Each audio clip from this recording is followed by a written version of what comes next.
Godavari global university Rajahmundry engineering, agriculture, pharmacy, health sciences degree కోర్సులకు అడ్మిషన్లు జరుగుతున్నవి. పోలవరం కూలిపోయిందా, కూలిపోతుందా, లేదా కూలవరంగా మారిపోయిందా? రాజకీయాల గురించి మాట్లాడితే ఇవన్నీ మాట్లాడాల్సి ఉంటుంది. అందుకే రాజకీయాల జోలికి మనం పోవాల్సిన అవసరం లేదు. ఎందుకంటే తెలుగు రాష్ట్రాల్లో రాజకీయాలు ఎలా తయారయ్యాయంటే, దున్నపోతు ఈనిందంటే దోణ కట్టేయమన్నారని. దున్నపోతు ఈనుతుందా, ఆవు ఈనుతుందా, ఈ మాత్రం విచక్షణ కూడా ఆలోచించలేని స్థితికి మన రాజకీయ నాయకులు దిగజారిపోతున్నందుకు మనం 2 నిమిషాలు శ్రద్ధాంజలి పాటించడం తప్పితే ఏమీ చేయలేం. కానీ పోలవరం గురించి మాత్రం ఒక్క విషయం చెప్పదలుచుకున్నా. అదేంటంటే, పోలవరానికి సంబంధించిన ఎగువ కాఫర్ డ్యామ్ కుంగింది అనేటువంటిది.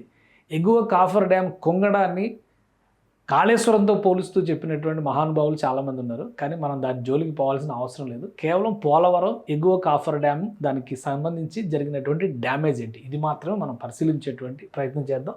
పోలవరం ప్రాజెక్టు ఆంధ్రప్రదేశ్కి సంబంధించి ఒక ప్రతిష్టాత్మకమైనటువంటి ప్రాజెక్టు. కాఫర్ డ్యామ్ అంటే, ఇది కాఫర్ డ్యామ్ ఏంటంటే, ఒక నది పైన ఆనకట్టలు కట్టేటప్పుడు, ప్రాజెక్టులు కట్టేటప్పుడు నది వేగాన్ని, వరద ఉధృతిని నివారించేందుకు కాఫర్ డ్యామ్లు కడతారు. ఈ కాఫర్ డ్యామ్ పాత్ర ఏంటంటే, ప్రాజెక్టు నిర్మాణం పూర్తయ్యే వరకు వరద నీటి నియంత్రణ లేదా ఉధృతి నియంత్రణ కోసం దీన్ని ఉపయోగించుకోవడం, వాటర్ డైవర్షన్ కోసం చేసేటువంటి ఏర్పాటు. అలాంటివి ఎగువ కాఫర్ డ్యామ్, దిగువ కాఫర్ డ్యామ్. ఎందుకంటే పోలవరం ప్రపంచంలోనే ఒక డిఫరెంట్ మెకానిజంతో కడుతున్నటువంటి ప్రాజెక్టు, అత్యంత పెద్ద ప్రాజెక్టులో ఒకటి. కాబట్టి దీనికి 2 కాఫర్ డ్యామ్లు ఉన్నాయి. అందులో ఎగువ కాఫర్ డ్యామ్ దగ్గర ఎడమవైపు చివరన, అంటే డ్యామ్ స్టార్ట్ అయ్యేటువంటి ప్రాంతం కింద మనం చూడొచ్చు, అక్కడ జరిగినటువంటి డ్యామేజ్ ఇది. దాదాపు ఒక 10 అడుగుల వరకు ఒక గొయ్యిలాగా పడింది. అంటే ఇది రాళ్ళు మట్టితో పూడ్చి చేసినటువంటి కట్ట లాంటిది అనమాట ఇది. సో ఆ కట్టకి డ్యామేజ్ జరిగింది. సో దీన్ని ఇంకా ఆల్రెడీ నిర్మాణం పూర్తి అయిపోయి 2-3 ఏళ్ళుగా అద్భుత ఫలితాలు ఇస్తున్నామని చెప్పినటువంటి పోలవరంతో, అదే కాళేశ్వరంతో పోల్చొచ్చా లేదా అనేది అది ప్రజల విజ్ఞత, రాజకీయ నాయకుల విజ్ఞత అని అనుకుందాం మనం. కానీ పోలవరానికి సంబంధించి జరిగినటువంటి నష్టం మాత్రం ఇది. దీన్ని డ్యామేజ్ని కంట్రోల్ చేయడం కోసం ఇమీడియట్గా, అంటే ఇక్కడ రాళ్ళకి వీటికి సంబంధించినటువంటి కుంగుబాటు జరిగినటువంటి సంఘటన కనబడిన వెంటనే అధికార యంత్రాంగం అప్రమత్తమైంది. చూస్తే కనుక ఇక్కడ నుంచి ప్రాజెక్టులోకి ఎంటర్ అయ్యేటువంటి ప్రదేశం ప్రారంభమవుతుంది. సో ఎడమవైపు కట్టకి చివరి భాగంలో పడినటువంటి గుంత అనమాట, ఒక గుంత. దాన్ని ఇమీడియట్గా పూడ్చేటువంటి పనిలో అధికార యంత్రాంగం నిమగ్నమైంది. వెంటనే పూర్తి చేశారు, ఆ పనులు కూడా పూర్తి చేశారు.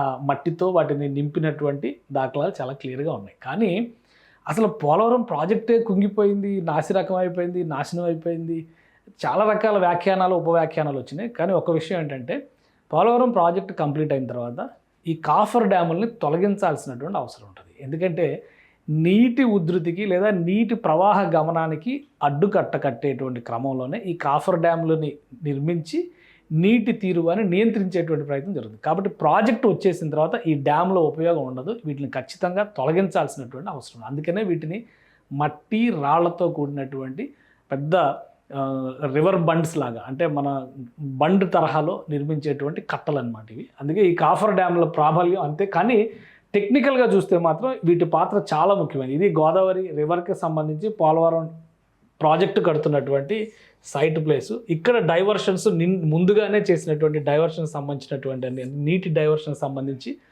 చేసినటువంటి ఏర్పాట్లు. దీనికి సంబంధించి కూడా అనేక దృశ్యాలు ఉన్నాయి, ఒకసారి మనం అవి కూడా చూడొచ్చు. ఎందుకంటే పోలవరం ప్రాజెక్టుకి సంబంధించినటువంటి నిర్మాణ ప్రణాళికని ఇంతకు ముందరే డిజైన్ల రూపంలో రూపొందించారు. ఆ డిజైన్లను చూస్తే కూడా మనకి అర్థమవుతుంది, అంటే ఎంత స్ట్రక్చరు. గోదావరి అనేది ఒక మ్యాసివ్ రివర్, ఒక భారీ నది.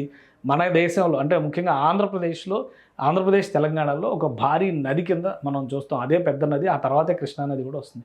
సో నిర్మాణానికి సంబంధించినటువంటి ప్రణాళికని తీసుకెళ్లే క్రమంలో రూపొందించినవి. ఫస్ట్ ఒక స్పిల్వే కడతారు, స్పిల్వే ద్వారా వరద నీటి నియంత్రణకి సంబంధించినటువంటి జాగ్రత్తలు తీసుకుంటారు, స్పిల్ గేట్స్ కూడా అమరుస్తారు. తర్వాత వాటర్ డైవర్షన్ కోసం కట్టేటువంటి కాఫర్ డ్యామ్స్ పాత్ర కూడా చాలా ముఖ్యమైనటువంటి పాత్ర అవుతుంది. ఇది స్పిల్వేకి సంబంధించినటువంటి నిర్మాణం, అంటే ఎంత కెపాసిటీతో డిశ్చార్జ్ చేయొచ్చు, వాటర్ డైవర్షన్కి సంబంధించిన మాట. అంటే చూడండి మీరు, పోలవరంకి సంబంధించినటువంటి కాలువలు అక్కడ ఎక్కడైతే 3 పాయలుగా విడిపోయేటువంటి అవకాశం ఉందో అక్కడే ఈ భారీ ప్రాజెక్టు కడుతున్నారు. కాబట్టి దీన్ని మనం అంటే భవిష్యత్ అవసరాలకు ఉపయోగించుకునేందుకు అనుగుణంగా తయారు చేసినది. ఇది కాఫర్ డ్యామ్కి సంబంధించినటువంటి నిర్మాణాన్ని, ఎగువ కాఫర్ డ్యాము దిగువ కాఫర్ డ్యామ్కి సంబంధించిన నిర్మాణాలు. కాబట్టి ఈ గ్రాఫిక్స్ ఇవన్నీ చూస్తే మనకు చాలా అర్థమవుతుంది. కానీ అర్థం చేసుకోలేనిది ఏంటంటే మన రాజకీయాలు మాత్రమే మనం అర్థం చేసుకోలేము. సో ఆ క్రమంలో ఇప్పుడు ఆల్మోస్ట్ ఫైనల్ స్టేజ్కి వస్తున్నటువంటి దశలో పోలవరం ప్రాజెక్టు లేటెస్ట్ వరద దృశ్యాలు కాంట్రాక్ట్ సంస్థ రిలీజ్ చేసినటువంటి వరద, అంటే స్పిల్వే దగ్గర ఉన్నటువంటి ఫ్లడ్ లెవెల్స్ ఇవి కూడా 2 వారాల క్రితం తీసినటువంటి దృశ్యాలు. ఈ లెవెల్లో వరద వస్తున్నప్పుడు మట్టి కొట్టుకుపోవడం అనేది కొంత భయభ్రాంతులకు గురి చేసేటువంటి అంశమే, కానీ అప్రమత్తం కావాల్సినటువంటి అంశం. పోలవరం ప్రాజెక్ట్ని కంప్లీట్గా CWC ఆధ్వర్యంలో చేస్తున్నటువంటి నిర్మాణం. పోలవరం ప్రాజెక్ట్ అథారిటీలో కూడా కేంద్ర ప్రభుత్వ నీటిపారుదల రంగ నిపుణులే ఎక్కువ మంది ఉన్నారు.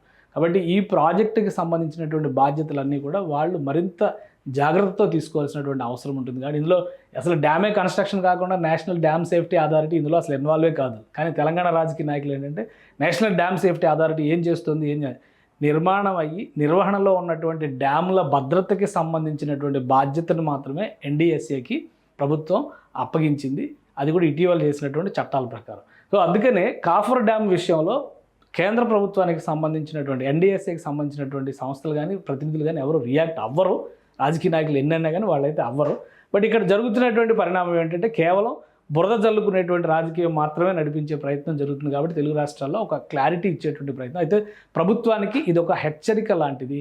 పోలవరం ఎగువ కాఫర్ డ్యామ్ దగ్గర జరిగినటువంటి భారీ గుంత విషయంలో మరింత అప్రమత్తంగా ఉండాల్సిన అవసరం ఉంది. ఒకవేళ అలాంటి ప్రమాదమే మరింత ఎక్కువ వచ్చి కనుక కట్ట తెగిపోతే నిర్మాణంలో ఉన్నటువంటి ప్రాజెక్ట్ సైట్ మొత్తం కూడా దెబ్బతినేటువంటి అవకాశం ఉంటుంది. గతంలో ఫ్లడ్స్ వలన డయాఫ్రమ్ వాల్ నష్టం ఎంత తీసుకొచ్చిందో మనకు తెలుసు. మళ్ళీ 2-3 ఏళ్ల కాలాన్ని వెనక్కి తీసుకెళ్ళింది డయాఫ్రమ్ వాల్ నిర్మాణం అనేటువంటి ప్రక్రియ. ఇప్పటికైనా కానీ ఈ ఘటన తర్వాత ప్రభుత్వ యంత్రాంగం, వ్యవస్థలో నీటిపారుదల శాఖ మరింత అప్రమత్తం అవ్వాల్సినటువంటి అవసరం కనిపిస్తుంది. కాబట్టి పోలవరం డ్యామ్ని, పోలవరం ప్రాజెక్ట్ని రాజకీయాలకు బలి చేయకుండా ఉండడం కోసం ఒక స్పష్టత ఇచ్చే ఉద్దేశంతోనే ఈ వీడియో చేస్తాం. దీనికి రాజకీయాలకి ఎలాంటి సంబంధం లేదు.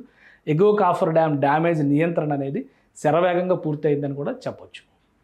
సుమన్ టీవీలో మీ పర్సనల్ అండ్ బిజినెస్ ప్రమోషన్స్ కోసం కింది నెంబర్కి కాంటాక్ట్ చేయండి.